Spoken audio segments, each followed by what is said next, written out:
아니 뭐 시청자 여러분한테 하여튼 금년에는 다 건강들 하시고 생활이 편안한 생활을 갖다 영위하시길 갖다 바랍니다. 이재명 대통령이 신년사에서 올해를 대한민국 대전환 대도약의 원년으로 삼겠다 이렇게 강조를 했고 1월 1일 현충원 참배 방명록에도 함께 사는 세상 대한민국 대도약의 원년 대한민국과 함께 가겠다 이렇게 대도약을 강조했는데 신년사 어떻게 보셨나요?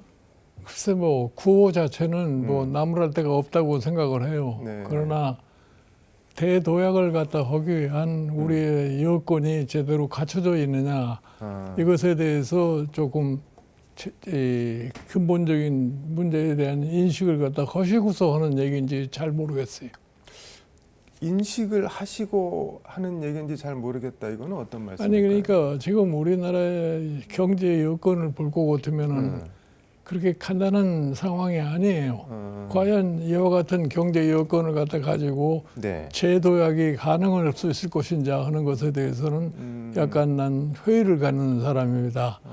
잘 아시는 것처럼 우리나라의 사실 제조업의 경쟁력이 굉장히 지금 처져 있는 그런 상황이에요. 우리가 사실은 지금 중국과 경쟁하는 과정에서 볼 것 같으면은 네. 뭐 한두 분야를 빼놓고는 중국과의 경쟁력을 거의 상실하는 그런 상황에 있는데 이런 여건 하에서 경제적으로 재도약을 하려면 뭘 어떻게 할 거냐 하는 것에 대한 기초가 돼 있는지 안 되는지에 대한 확실한 확신이 없기 때문에 제가 보기에 과연 이와 같은 구호가 네. 현실과 맞는 건지 안 맞는 건지에 대해서 조금 회의적이라 이런 말씀입니다. 근데 대통령이 그런 말씀하신 여건을 모르고 그런 신년사를 하셨을까요? 아니 그러니까 대개 뭐 대통령 정부가 발표하는 거와 현실과는 좀 상당히 괴리되는 점이 항상 있기 마련이기 때문에 지금 구호상으로 대도약을 하겠다 그러면 그 대도약을 하기 위한 방법이 뭐가 있겠느냐 하는 걸 갖다 우리가 명확하게 알아야 될 거 아닙니까? 근데 이 대통령 신년사 보면은 성장을 41차례나 강조를 했는데 아니 그러니까 뭐 성장은 아무리 강조를 해도 그건 네. 뭐 상관이 없다고 생각을 하는데 그러니까 우리가 성장을 갖다가 아무리 강조를 해도 네. 성장을 할 수 있는 여건이 갖춰지지 않을 것 같으면 성장이 이루어질 수가 없어요. 지금 사실 우리나라 경제 여건을 여러 가지로 볼 것 같으면 네. 현재 사실 우리 경제의 구조조정이라는 것이 제대로 이루어지지 않을 것 같으면은 뭐 성장 잠재력을 올리기도 굉장히 어려운 것이 지금 현실이다 이런 얘기입니다. 그런데 그 막연하게 소위 뭐 구호를 많이 외친다고 그래서 그 자체가 어떤 그 결실을 가져온다고는 볼 수가 없어요. 과거의 정부에서도 뭐 그와 같은 얘기를 안 한 적이 없습니다. 다들 성장을 갖다 하려고 애를 많이 써봤죠. 네. 그러나 지난 21세기에 돌아가서 우리의 성장률이라는 것은 거의 5년 만에 한 번씩 뭐 1%씩 줄어가는 그런 모습을 갖다 보였던 것이 현실이에요. 근데 무역 수지 이런 거 보면은 숫자상은 꽤 좋아 보이는데 아니니까 무역 수지를 볼 것 같으면 금년에 뭐 네. 7천억이 네. 넘는 소위 수출 실적을 갖다 보였기 때문에 굉장히 경제가 잘 되는 것처럼 되어 있습니다만은 네. 수출의 구조를 볼 것 같으면은 반도체와 저희 자동차가 네. 차지하는 비중이 근 35%에 가까웠고 나머지 다른 분야는 그렇게 제대로 된 성장을 갖다 했다고 볼 수가 없습니다.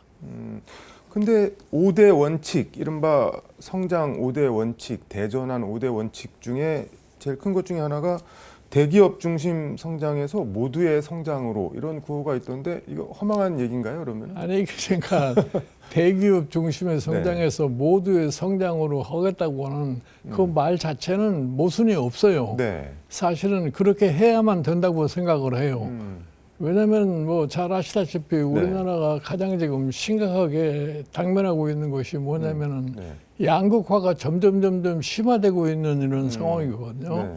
그 양극화가 심화된다는 얘기는 뭐냐면은 대기업과 중소기업의 격차가 너무너무나 벌어지고 있다는 이런 얘기예요. 네. 쉽게 얘기해서 대기업에 종사하는 근로자들의 임금과 그렇지 않은 기업에 예를 들어서 300명 이하의 고용을 하는 기업의 근로자들의 임금을 비교해보고 같으면은 네. 그 격차가 거의 50% 가까이 납니다. 지금 300명 미만의 종사하는 그런 회사에 있는 근로자들은 상위 17%가 종사하는 근로자들의 임금의 한 57%밖에 받지를 못해요. 절반 정도밖에 못 그렇죠. 받는 거네요. 그러니까 그 양극화가 지금 뭐 계속해서 지금 벌어지고 있는 이런 상황이에요. 그러니까 저는 우리 이재명 대통령 정부가 강조하는 게 뭡니까? 국민 통합이라고 하는 것을 강조하는 거 아니에요. 네. 그렇지. 국민 통합이라고를 제대로 성취를 하려면은 이 양극화 문제가 해결이 되지 않고서는 국민 통합 문제가 해결이 될 수가 없어요. 그러면 양극화 문제를 해결하는데 가장 중요한 요인이 소위 말하는 소득의 격차를 어떻게 줄일 거냐. 그러면은 지금 사실은 300명 미만의 네. 고용을 가지고 있는 기업에 종사하는 사람들이 임금을 더 받을 수 있는 여건을 만들어줘야 된다 이런 어떻게 얘기예요. 그걸 만들 수가 있을까요? 그러니까 그 사람들의 경쟁력, 그런 기업들의 경쟁력이 향상이 되고 거기에 근로자들의 생산성을 향상시키는 그러한 정책적인 노력이 난 절대적으로 필요하다고 생각을 해요.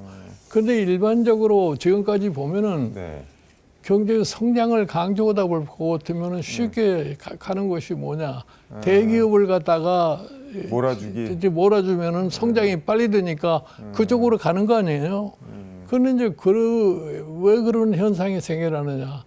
그쪽으로 가는 게 모든 게 쉽습니다. 즉, 예를 들어서 이제 우리나라 근로자들 83%가 네. 고용되어 있는 이런 기업들은 숫자가 많고 또 해봐도 무슨 성과가 금방 나오지도 않고 태도 안 그러니까 나고, 예. 그냥 적당히 그냥 뭐 말만 하고서 그냥 지나가다 보니까 결국은 우리나라의 경제에 있어서 이 양극화 현상이 이렇게 심화될 수밖에 없게 돼 있는 겁니다. 그러니까 뭐 삽질 천번하느니 포크레인 한 삽 푹 뜨는 게 나으니까 다들 그렇게 한다는 말씀이에요. 그런 거죠. 그 예를 들어서 뭐 우리가 지금 네. 1997년에 IMF 사태를 겪었는데 네. 그때도 결국은 마찬가지죠. 당시에 저 김영삼 대통령이 네. 출범을 해가지고서 김영삼 대통령도 나도 과거에 박정희 대통령 비슷하게 연간 성장률 8% 이상을 달성해야 되겠다. 그래가지고 8% 이상을 달성하려고 이제 경제관료들에게 물어보니까 아주 편하게 답하는 것이 뭐냐면 대기업에게 저희 행동 반경을 넓혀줘야지 네. 성장이 빨리 됩니다 하는 이런 권고를 받아들인 거 아니에요. 그래서 결국 가서 그 대기업의 소위 규제를 해뒀던 걸 철폐를 하고 그 사람들에게 모든 걸 허용을 하니까 소위 과잉 부채, 과잉 투자, 과잉 설비 이것이 결국은 IMF 사태를 가져온 요인이 된 거 아닙니까?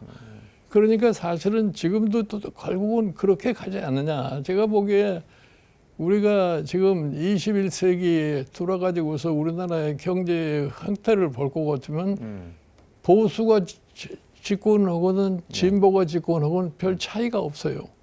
왜 그런 건가요? 그러니까 왜 그렇게 되느냐. 경제를 운영하는 주체가 전부 우리나라 과거의 경제를 갖다가 운영하던 기획재정부의 관리들이 주축이 돼가지고서 운영이 되니까 결국 가서 변화를 가져올 수 없는 거죠.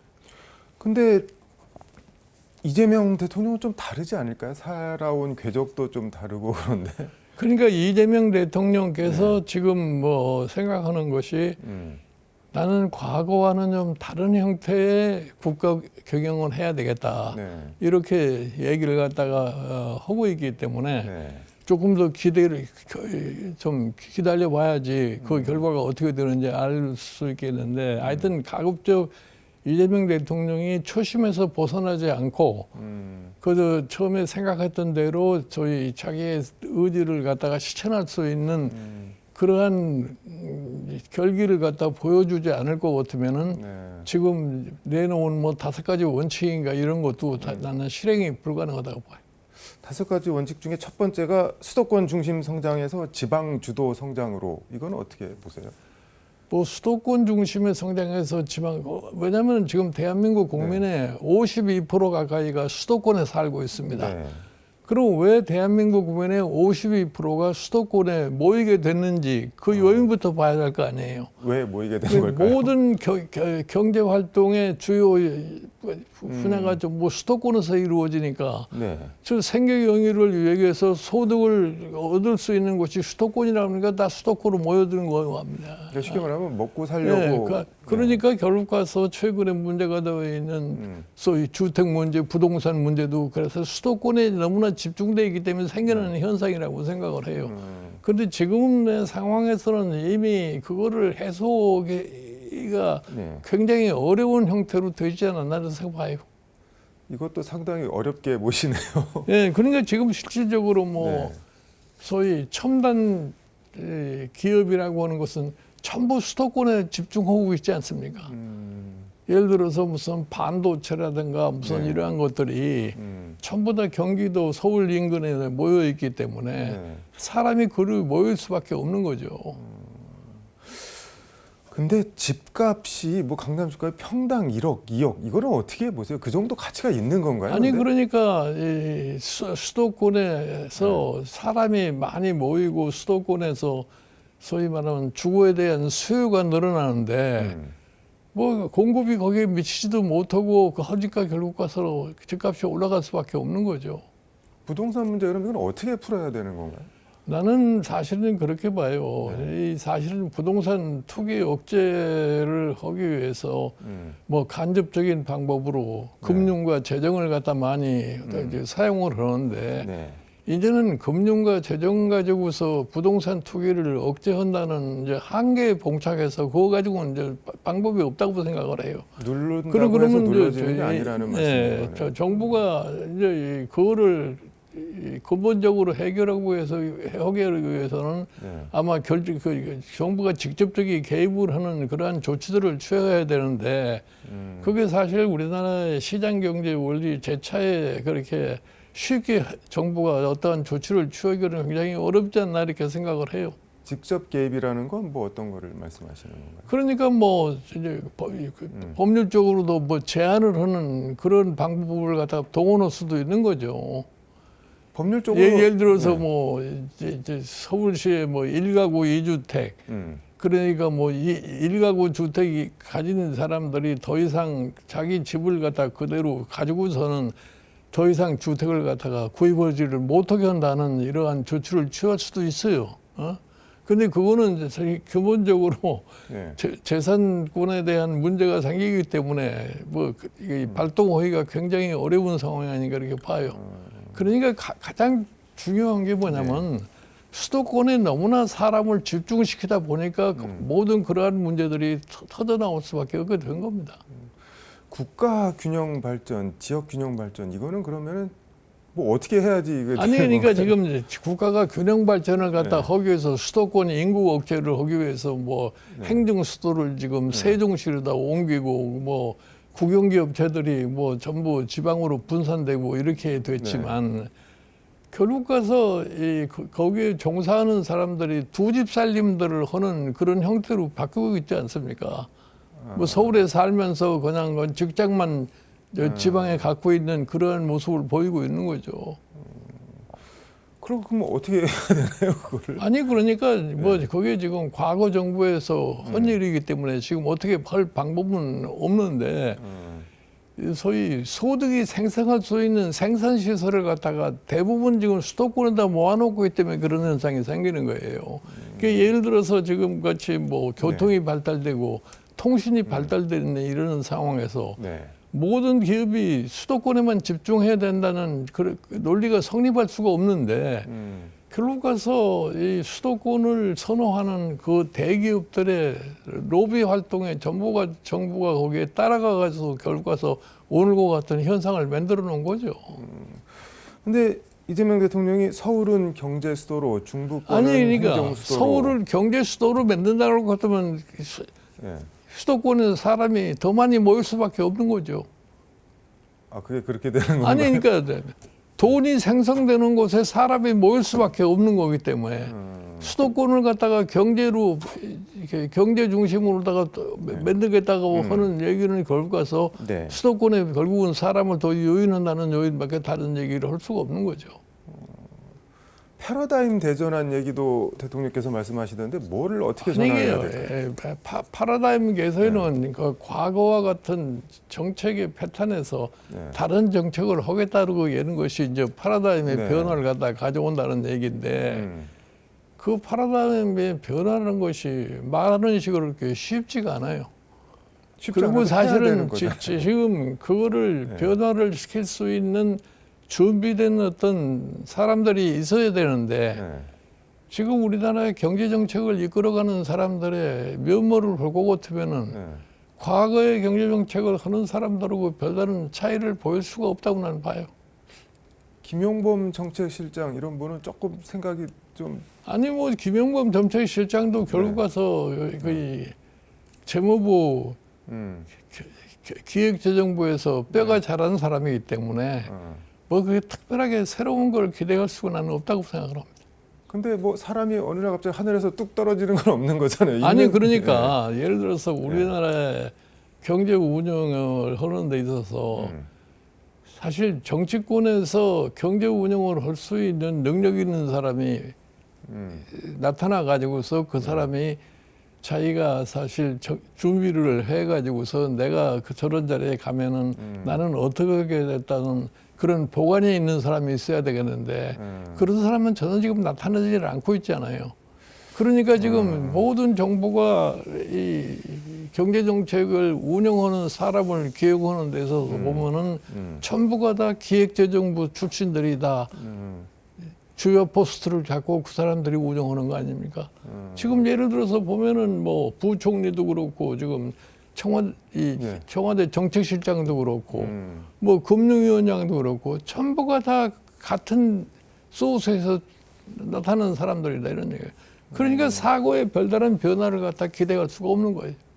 이한주 정책특보 얼마 전에 임명했는데 거기는 어떻게 보세요? 누구요? 이한주 민주연구원장. 모르겠어요. 이한주 이 정책특보라는 분은 과거에 뭐 가천대학의 경제과에서 교수를 하고 이재명 대통령이 성남시장 할 때 인연을 맺어가지고서 이렇게 왔는데 기본소득 설계자라고. 그분이 실질적으로 얼마만큼의 한국 경제에 대한 인식을 가지고 한국 경제 정책의 패러다임을 갖다가 변화시킬 때 뭐를 어떻게 해야 된다는 것을 갖다가 그 사람들이 지금 현재까지 제시한 바가 아무것도 없어요. 전체적으로 평가가 너무 박하신 거 아닌가요? 아니, 뭘 해보겠다고 나는 하는데. 박하게가 아니라 나도 우리나라 경제를 내 나름대로 운영을 해봐서 내가 잘 아는 거예요. 어? 그러니까 한번 어디에 집착한 사람들은 그 과정에서 벗어나기가 굉장히 어렵습니다. 그러니까 사실은 공무원 생활에서 경제 행정적인 측면에 익숙한 사람들은 쉬운 길을 택할 수밖에 없다고 봐요. 어려운 길은 어느 쪽으로 가야 되는 건가요, 그러면은? 아니요, 어려운 길이라는 것은 지금 사실은 많은 소위 저항이 있다 할지라도 그 저항을 뚫고 나가야 한다고 생각을 하는데 그거를 못 하는 거죠. 예를 들어서 제가 사실은 지금 우리나라 헌법에 경제 조항에다가 경제 민주화라고 하는 얘기를 갖다 지어였는데 최근에 벌어지고 있는 여러 가지 사태를 놓고 봤을 적에 과연 헌법에 들어있는 경제민주화라는 개념을 가지고 정책을 수행하느냐 하는 그런 것은 찾아보기가 힘들어요. 예를 들어서 지금 쿠팡 사태 같은 형태를 봤을 적에 밖에서 객관적으로 보기에는 이 쿠팡이라는 회사가 5만 부 써놓기 짝이 없는 거란 말이에요. 지금 정부의 말도 제대로 듣지를 않고 더군다나 무슨 외국인 소위 회사 대표가 와가지고서 지 맘대로 얘기를 하는 그러한 모습을 보이고 있고 그래서 사실은 내가 저 박근혜 대통령 출마 당시에 선거 경향에서 경제민주화를 위해서 여러 가지 사항을 다 약속을 갖다 했었는데 예를 들어 지금 흔히 얘기하는 집단 소송 문제 같은 것도 지금 현재 제도적으로는 그 불가능하게 돼 있어요. 예? 그런데 사실 이 패러다임을 갖다 진짜 바꾼다고 할 것 같으면은 네. 그런 측면도 검토를 할 수밖에 없느냐라는 생각을 하는데 과연 그와 같은 것을 실행할 수 있겠느냐 하는 것은 난 굉장히 회의적이에요. 근데 징벌적 손해배상 뭐 이런 거 하자고 해도 뭐 온 기업들이 다 난리인데 집단 소송 이런 거 하자고 하면 그러니까 네. 징벌적 손해배상 한다. 그러니까 우리 기업에 조금이라도 어느 정도 영향력을 미친다고 하는 거는 네. 전부 이구동성으로 반대고 들고 나는 거 아니에요. 네. 그런 걸 못하면은 결국 가서는 아무것도 해결을 할 수가 없는 거죠. 그러니까 지금 실질적으로 봤을 적에 지금 옛날에 우리가 70년대, 80년대, 90년대 경제 운영 방식과 네. 2000년대 이후에 경제 운영의 방식이 같아서는 우리가 지속적인 발전이라고 하는 것이 난 불가능하다고 생각해요. 그런데 정책 운영을 하는 거 보고 같으면 별다른 변화가 없어요. 그러니까 제가 말씀드린 대로 왜 그런 변화가 없느냐. 결국은 뿌리가 같은 데서 밤낮 사람이 나와가지고서 경제 운영을 하다가 보니까 경제 정책 자체가 변화할 수가 없는 거죠. 그러니까 말로는 그럴듯하게 항상 얘기를 하면서 네. 자, 양극화 문제가 그렇게 심각하게 얘기가 돼도 말로는 그럴듯하게 양극화를 해소해야 되겠다 이렇게 얘기를 하면서 네. 실질적으로는 전혀 해소가 되지 않는 거죠. 이게 저희가 신년대담인데 너무 어두운 얘기만 하는 것 같은데 네. 조금 밝은 얘기를 하자면 그러면 어떻게 해야 되는 건가요? 아니 그러니까 내가 보기에는 소위 이재명 대통령에서 경제 정책의 패러다임을 바꾸겠다고 얘기를 하니까 네. 진짜 경제 정책의 패러다임을 제대로 좀 바꿔가지고서 새로운 모습을 갖다 보일 것 같으면은 내가 보기에 우리나라 경제가 바로 그렇게 정상적이 갈 수 있다고 나는 생각을 해요. 새로운 거는 구체적으로 뭐 가령 예를 들자면은 아니 그러니까 지금 시대에 맞게 정책을 갖다가 추진해야 될 거 아니에요. 그러니까 지금 보면 뭐 내가 보기에 AI라고 하는 것이 지금 화두가 되어 있지 않습니까? 그러면 AI를 실질적으로 우리가 이 생산 과정에서 투입을 했을 적에 네. 그게 어떠한 효과가 날 거라는 것을 알 수 있잖아요. 예를 들어서 지금 예전에 이 엔비디아의 제이슨 황이라는 사람이 에이펙에 와가지고서 뭐 자기가 GPU를 26만 개를 한국에다 주었다 이렇게 얘기를 하지 않았어요? 그렇게 보면은 뭐 삼성에다 5만 개를 주고 SK에 5만 개 주고 LG에 5만 개 주고 네이버에 5만 개 주고 이렇게 한다고 그랬잖아요. 그러면 결국 가서 그거를 활용할 수 있는 소위 대기업들이라고 하는 것은 그와 같은 것을 통해 가지고서 생산성을 굉장히 높여서 경쟁력을 향상시킬 수 있다고 나는 생각을 해요. 그러면 그렇지 않은 기업들의 경우는 그러면 어떻게 될 거냐는 얘기예요. 그러면 그것이 실질적으로 운영이 될 것 같으면은 결국 가서 양극화 현상이라는 것도 심화될 거 아니에요. 예? 그걸 갖다가 정책적으로 그러면 어떻게 했을 적에 모두가 다 그와 같은 혜택을 받을 수 있는 그러한 시스템으로 갈 거냐 하는 거를 생각을 해줘요. 근데 이거 좀 약간 뭐 원론적이고 추상적인 질문인데 모두가 다 1등이 될 수는 없잖아요. 아니, 그러니까 모두가 다 될 수는 없지만 최소한도 균형을 맞출 수 있는 방향으로 가야 되잖아요. 내가 보기에는 그렇게 봐요. 이 양극화 현상이 심화가 되면은 결국 가서 경제 성장도 안 됩니다. 결국 가서 나중에 그거는 사회적으로 굉장히 어려운 상황을 초래를 하고 그러면 그건 정치적으로 감당할 수 없는 그런 상황으로 전개가 될 수가 있어요. 그렇기 때문에 사실은 이 경제정책이라는 것이 단순한 숫자 노릇만 가지고 돼서는 안 돼요. 성장률이 과연 뭐 얼마다 이래.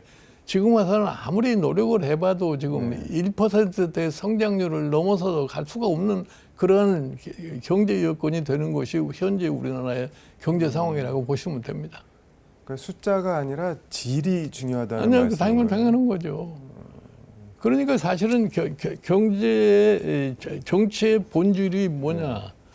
일반 국민의 소위 생활의 향상, 사실 민생을 갖다가 돌보는 것이 정치의 가장 핵심 요소 아니에요. 네. 그러려면 거기에서 경제 정책이 어떻게 돼야 된다는 것이 가장 중요한 요인이라 이런 얘기예요. 예를 들어서 지금 뭐 이재명 대통령이 신년사에서 5가지 얘기를 한 것도 공복에 가서는 뭐를 하느냐. 민생을 향상하기 위해서 결국은 그와 같은 목표를 지금 제시했던 한 거 아니에요.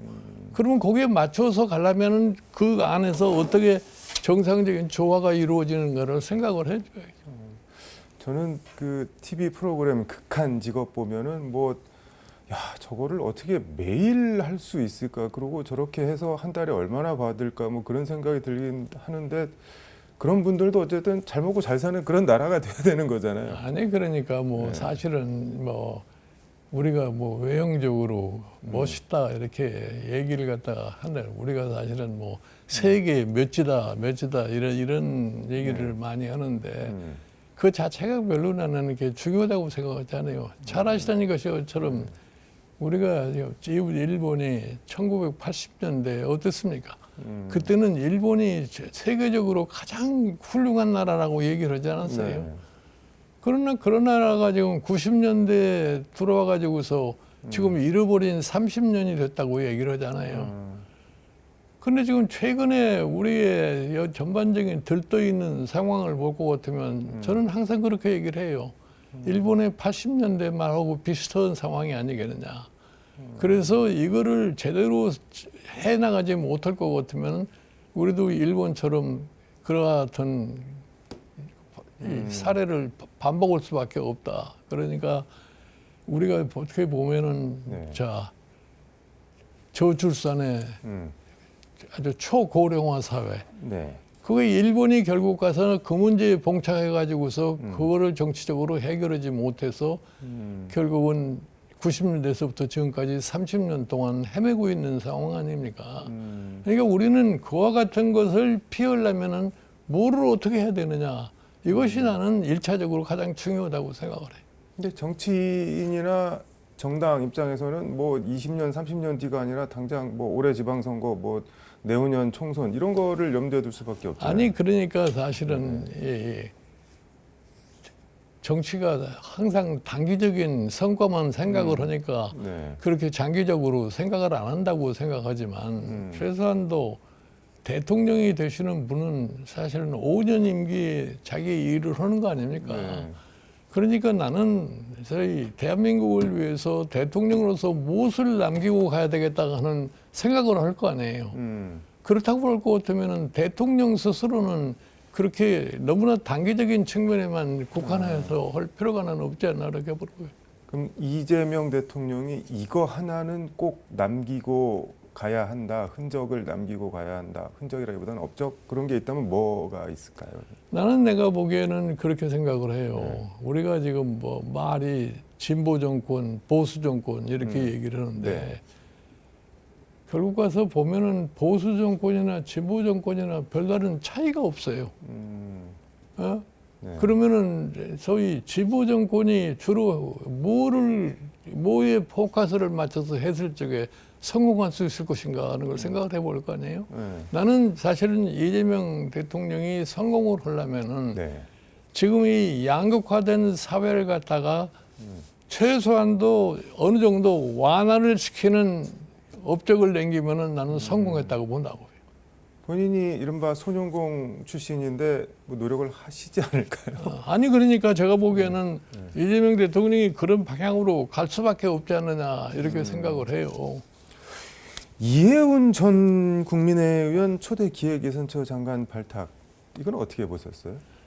아니 뭐 이해운 전 의원을 발탁한 자체는 네. 이재명 대통령께서 어떤 생각에서 이해운 전 의원을 갖다가 발탁했는지 그 배경은 내가 잘 모르겠어요. 그러나 이재명 대통령이 그 국가 재정을 갖다가 운영하는 방식을 갖다가 한 번은 바꿔봐야 되겠다 하는 이런 생각을 한 것이 틀림없는 바예요. 왜냐할 것 같으면 지금까지 우리나라 예산이라는 것은 네. 기획 예산처, 예, 네. 재정경제부. 재정기획부의 예산 담당 사람들이 그냥 계속해서 이끌어 온 거 아니겠습니까? 그러니까 예산 운영 자체에 있어서 별다른 변화를 갖다가 우리가 못 느껴봤어요.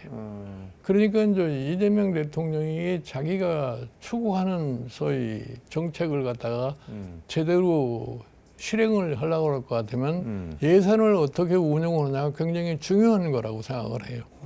이제 그런 측면에서 소위 이번에 기획예산처 장관을 갖다가 관료가 아닌 정치인 출신에서 경제를 아는 사람을 뽑지 않았나 이렇게 생각을 해요.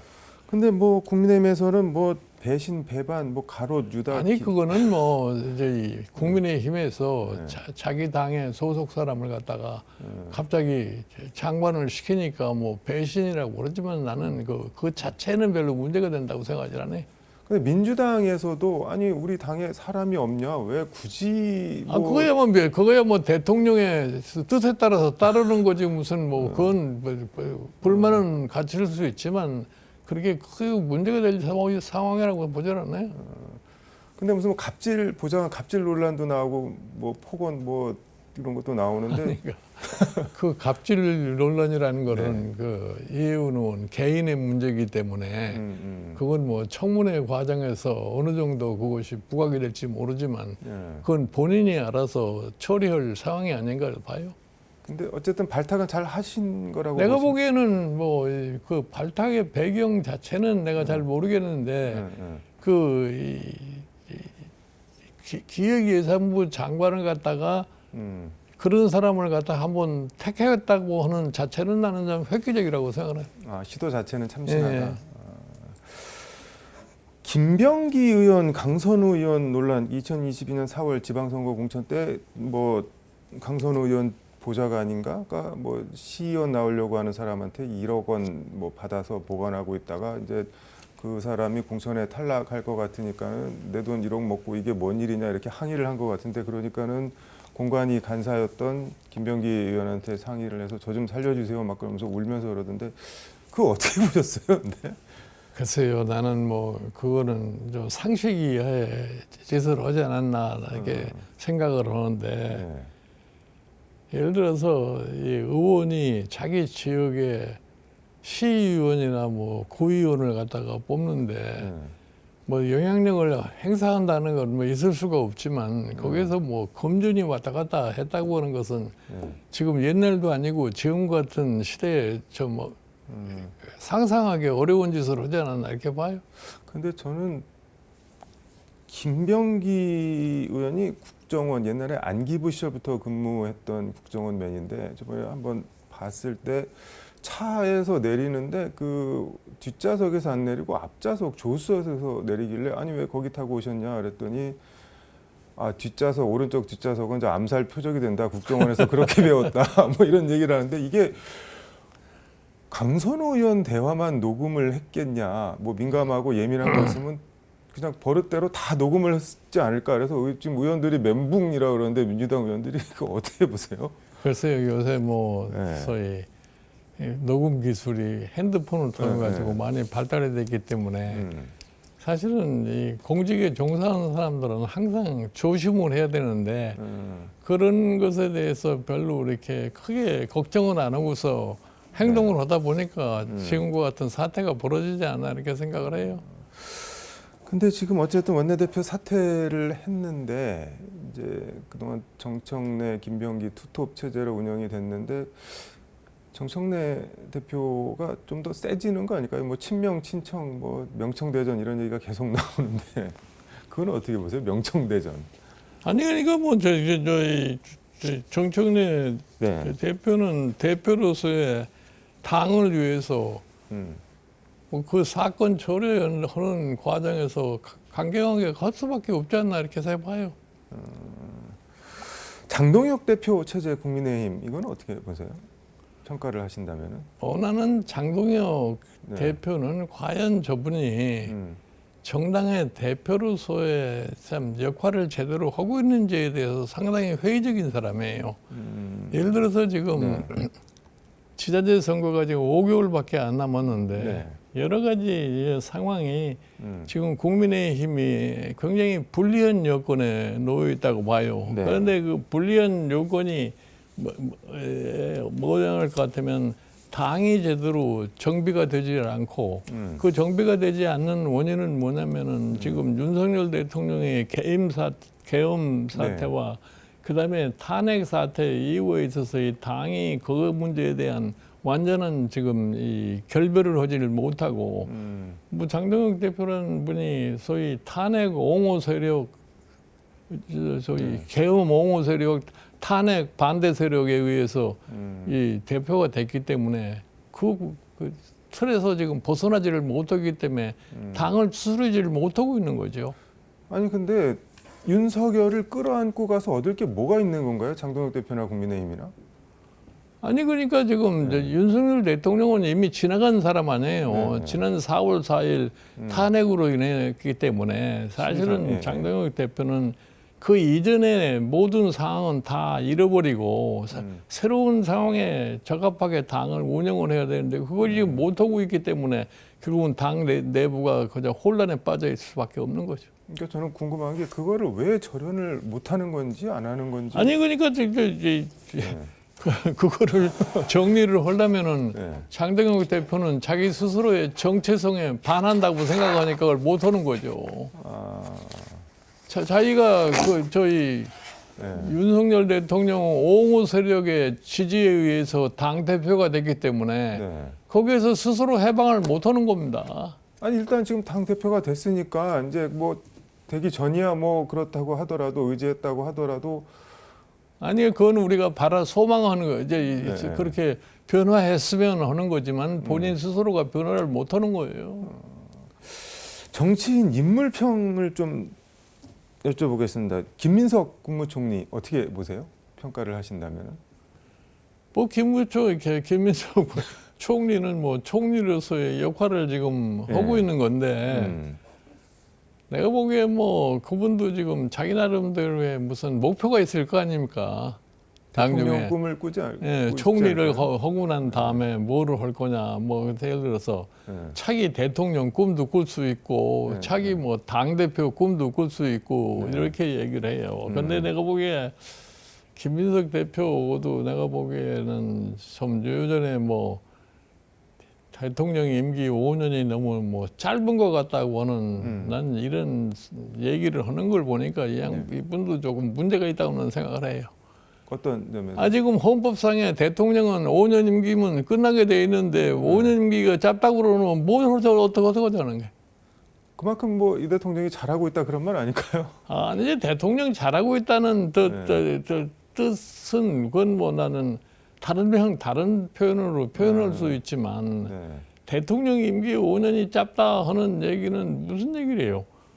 그 뭐 대통령 헌법을 개정을 해가지고 대통령을 더 할 수도 있는 그런 가능성을 갖다가 내포하지 않으면은 그런 얘기를 할 수가 없는 거지. 뭐 그런 뜻으로까지 했을까요? 한동훈 대표는 요즘 뭐 거의 종횡무진하면서 민주당 정부랑 지금 싸우고 있는데 어떻게 보고 계세요? 글쎄요, 내가 한동훈 대표는 지금 혼자서 당에 아무런 직책이 없기 때문에 홀로서 지금 뭐 이재명 정부에 대해서 공격을 갖다 많이 가하고 이렇게 했는데 내가 보기에는 그래요. 이제는 더 이상 이재명 대통령이 공격의 대상이 될 수가 없어요. 이미 대통령이 돼버렸는데 그 공격한다고 해서 뭐가 달라지겠어요. 나는 지금 국민의힘도 그렇고 한동훈 대표도 얘기지만 지난 총선 때 목표가 뭐예요? 이재명 대표 당시에 민주당 대표의 뭐 사법 리스크만 가지고서 계속 공격을 했지 않았어요. 그래도 결국 선거에서 지고 마른 거라는 얘기예요. 그런데 사실은 일반 국민은 그런데 별로 관심이 없어요. 이재명 대통령 당시 대표의 사법 리스크라는 것은 이미 다 알려진 사실인데 그거에 대해서만 계속 얘기한다고 그래서 그게 국민의힘에 플러스가 되냐면 플러스가 절대로 안 되는 거예요. 그 지금도 똑같아요. 이미 이제 이재명 대통령은 이제 완전히 대통령의 자리에 올라서 지금 대통령의 직무를 수행하고 있는 그런 과정에 있기 때문에 이재명 대통령에 대한 개인적인 공격이라고 하는 것은 국민의힘에 도움이 별로 되질 않습니다. 예를 들어서 이재명 대통령이 소위 전반적인 정책의 성과를 못 내면은 네. 그 결과가 결국 가서 야당에 도움이 될지를 몰라도 그렇지 않는 상황에서 자꾸 이재명 대통령을 공격을 해봐야 별로 의미가 없다고 봐요. 그러면은 한동훈 대표가 지금 번지수를 잘못 짚고 있다는 건가요? 아니, 그러니까 본인은 사실은 지금 뭐 이제 밖에서 다른 할 얘기가 별로 없으니까 이재명 대통령의 어떤 뭐 문제가 하나 발생하면 그거에 대한 공격을 아주 가하고 있는 건데 뭐 그거야 본인의 취향이 그러니까 뭐 그렇다고 봐는 거지 뭐 달리 얘기할 게 없어요. 네. 근데 한동훈 전 대표 입장에서는 이재명 대통령 공격을 해야지 본인의 체급이 올라가는 거 아닌가요? 누구? 한동훈 누굴 공격을 해요? 대통령을 공격을 하면은 아니, 그러니까 뭐 대통령을 공격을 한다고 그래서 자기 입장이 더 나아지거나 나는 그렇다고 생각하지 않아요? 그럼 좋은 한 말씀 해주시면 뭘 어떻게 해야 될까요? 아니, 내가 보기에는 좀 이 한동훈 대표도 참 우리나라의 현실을 제대로 좀 인식을 하고 네. 자기 나름대로의 비전을 좀 정리를 해가지고 국민들에게 그걸 갖다가 알리는 그러한 노력을 갖다가 하는 것이 나는 현명하다고 생각을 하지. 그래서 맹목적으로 그냥 대통령에 대한 공격만 해가지고는 별로 의미가 없다고 봐요. 근데 뭐 비전을 알리고 뭘 하려고 해도 직책이나 직함이 있어야 되는데 지금 뭐 거의 야인이나 다름없는데. 아니, 뭐 직책이나 직함보다도 네. 예를 들어서 불란서에 지금 대통령은 마크롱이라는 사람이 어떻게 해서 대통령이 되느냐. 그 사람은 불란서가 당면하고 있는 여러 가지 문제를 갖다가 자기 나름대로의 선택을 해가지고 그거에 대한 해결책, 앞으로 불란서를 어떻게 더 영광스럽게 만들 거냐 하는 이러한 비전을 갖다가 네. 제시를 했기 때문에 그 젊은 나이에 대통령이 됐는데 뭐 그 누굴 비난한다고 해서 표가 모이는 건 아니라고요. 그러니까 지금 우리나라에 지금 뭐 개혁신당도 그렇고 네. 조국 혁신당도 그렇고 뭐 새로움을 뭐 한다고 하면은 새로운 비전을 좀 정리를 해서 국민한테 내놓아야 되는데 전혀 그런 게 보이지 않는 거 아니에요. 그러니까 그런 정당들이 별로 매력을 못 느끼게 되는 거죠. 조국 대표는 사회권 선진국 이런 얘기 하던데 그것도 별론가요? 누구요? 조국 대표. 예. 사회권 선진국. 아니, 그러니까 조국 대표의 경우에는 지난번에 윤석열 정부에 대한 맹공을 가해가지고 그거로다가 이 선거에서 네. 비례대표 의석 13석인가 얻질 않았어요. 12석이요. 네. 그런데 지금은 저 그런 상대가 없어져 그랬잖아요. 지금은 솔직히 얘기해서 이재명 대통령 정부하고 같이 가는 그런 모습을 보일 수밖에 없기 때문에 그러니까 일반 국민이 그런 뭐 그 당은 선택할 이유가 뭐가 있느냐 이렇게 될 거 아닙니까? 정치인 조국은 어떻게 평가하세요? 정치인 조국은 내가 보기에는 네. 이번 지자체 선거가 끝나고 날 것 같으면은 네. 더 이상 정치인 조국이라고 하는 이미지는 내가 뭐 존재하기 어려울 거라고 나는 봐. 왜 그렇게 보시나요? 아니, 그러니까 정당이 무슨 이번 지자체 선거에서 뭐 특별한 결과를 가져오지 못하면은 뭐 방법이 없는 거죠, 뭐. 그러면은 더더욱 필사적으로 뭘 하려고 하지 않을까요? 아니, 필사적으로 할 수 있는 게 뭐가 있겠어요. 지금 이재명 대통령을 갖다 맹공으로 할 수도 없는 거고. 그렇다고 해서 뭐 국민의힘에 대해서 데리다 공격을 해봐야 그건 민주당이 하는 일이시지. 그러니까 내가 보기에는 뭐 조국 지금 혁신당 대표는 결국은 민주당과 같이 갈 수밖에 없지 않느냐 이렇게 봐요. 그러면은 범여권 대선 후보가 될 수는 있지 않을까요? 아니, 같이 그거는 가면? 이제 민주당의 사정이 어떻게 다 드느냐에 따라서 달라지는 거지. 뭐 범여권 후보가 뭐 꼭 조국이 범여권 후보가 된다고는 보장은 할 수가 없는 거죠. 마크롱 말씀해 주셨는데 이준석 개혁신당 대표도 마크롱 얘기 자주 하던데 이준석 대표는 어떻게 아니, 그러니까 내가 이준석 개혁신당 대표 보고 얘기가 그거예요. 마크롱을 자꾸 거론하려면은 마크롱과 같은 행동을 해야지. 말만 자꾸 마크롱을 거론해봐야 아무 의미가 없다 이런. 오늘 전체적으로 전부 평가가 너무 짠 거 아니십니까? 아니 나는 사실은 솔직하게 얘기해서 나도 사실은 정치에 여러 가지 상황을 경험해 본 사람인데 지금 솔직히 얘기해서 국민의힘이 오늘날 저렇게 된 과정을 보면은 사실은 내가 2012년도에 박근혜 뭐예요 새누리당에 거기 비대위에 가가지고서 정강정책을 그때 한번 전부 바꾼 거예요. 한나라당 정강정책을. 그렇게 해서 결국 가서 19대 선거에서 예상치도 않았던 과반수 의석을 확보를 한 겁니다. 거기에서 저희 과반수 의석의 확보에 힘을 얻어가지고서 결국 가서 또 날 보고 대통령 선거를 도와달라고 해서 내가 경제민주화를 앞세워 가지고서 박근혜 대통령 선거운동을 했던 거예요. 그래서 사실 당선이 된 거예요. 박근혜 대통령이. 사실 그 전에 한나라당 시절에 서울시장 보궐선거에서 무소속인 박원순이한테 완전히 진 거 아닙니까? 그러니까 제도권 정당이 둘 다 무소속인 박원순한테 진 거예요. 그러니까 무슨 변화를 가져와야 되겠다 해가지고서 당을 변화를 시켰던 겁니다. 이제 그것이 제대로 맥혀가지고서 선거를 승리를 갖다 가져왔는데 선거를 승리를 하고 난 다음에는 다시 또 옛날로 돌아가 버린 거예요. 그 옛날에 돌아가 버리니까 결국 가서 박근혜 대통령이 20대 선거에서 여소야대를 맞이하게 되고 그 결과로 결국은 탄핵을 받게 된 거 아닙니까? 그러면 탄핵을 받은 요인을 제대로 분석을 했어야 되는데 그 분석을 갖다가 게을리하고 옛날의 방식으로 돌아간 것이 자유한국당이고 그다음에 미래통합당이 그래요. 그러니까 결국 가서 선거에서 매번 패할 수밖에 없는 그런 상황이 된 겁니다. 박근혜 대통령 대선 도와서 당선을 시켰다고 말씀을 하셨는데 올해 대선이 치러지면 혹시 도와주고 싶은 인물이 누구요? 올해 대선 치러지면은 혹시 도와주고 싶은 인물이 있으신가요? 아니 나는 이제 더 이상은 이제 뭐 그런 역할을 이제 할 생각이 전혀 없어요.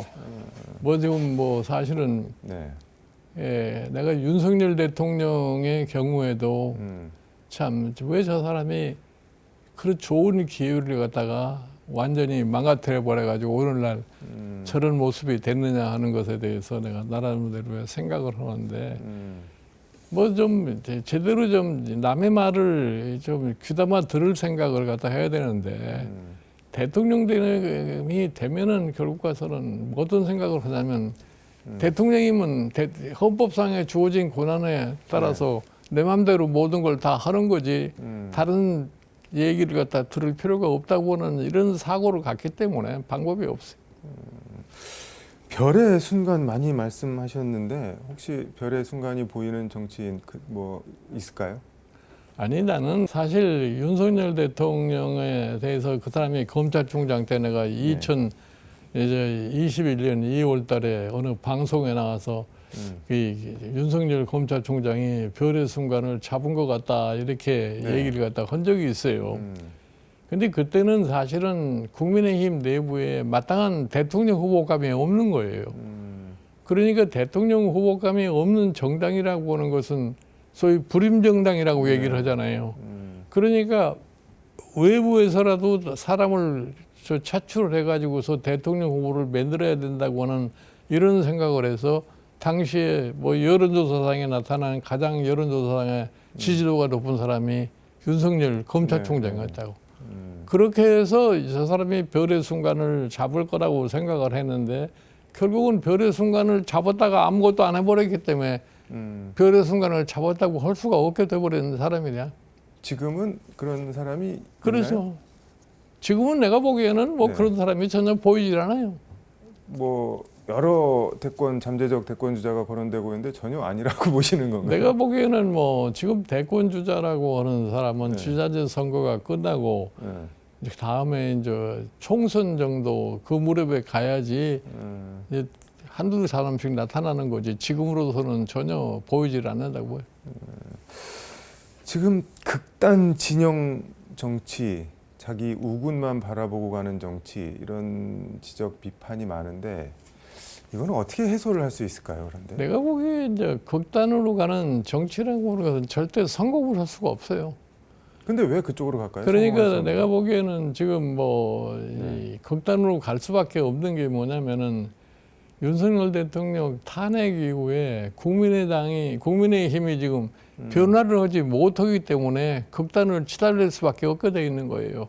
그러니까 이거를 뭐 어느 정도 해소를 갖다가 하려고 할 것 같으면 이재명 대통령이 어떻게 앞으로 국정 운영을 펼쳐나가느냐에 따라서 그 문제를 어느 정도 해소할 수 있지 않을까 생각을 합니다. 시간이 다 돼서 긴 시간 말씀 잘 들었는데 정치권 인사들한테 조언 한 말씀, 마무리 말씀 겸해서 아니 나는 가급적이면은 우리 정치권이 좀 이 극단적인 대립 상황을 갖다가 피우고 상호 대화를 할 수 있는 그러한 계기를 갖다가 가급적 많이 만들어가는 그러한 정치의 모습을 보이는 것이 나는 국가 발전을 위해서 현명하다고 생각을 해요.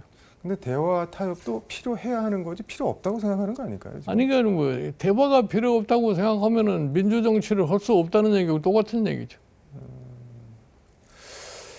알겠습니다. 민주 정치라고 하는 것이 상호 대화를 해서 문제를 갖다 푸는 것이 민주 정치의 기본인데 그거를 안 하겠다 그러면 아무것도 할 수 없는 거 되는 거죠.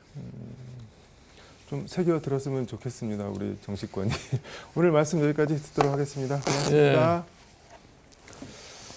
오늘 KBC 신년 특별 대담은 김종인 전 비대위원장과 함께 대한민국 정치가 나아갈 길을 짚어봤습니다. 이재명 대통령이 신년사에서 강조한 대한민국 대전환, 대도약, 국가 규정 발전이 정말 결실을 볼 수 있을지, 별의 순간 다음 주인공은 누가 될지 시청자들은 어떻게 보셨는지 궁금합니다. KBC 신년 특별 대담, 저는 내일 이 시간 젊은 보수, 보수의 미래 이준석 개혁신당 대표와 함께 다시 돌아오겠습니다. 시청해 주셔서 감사합니다.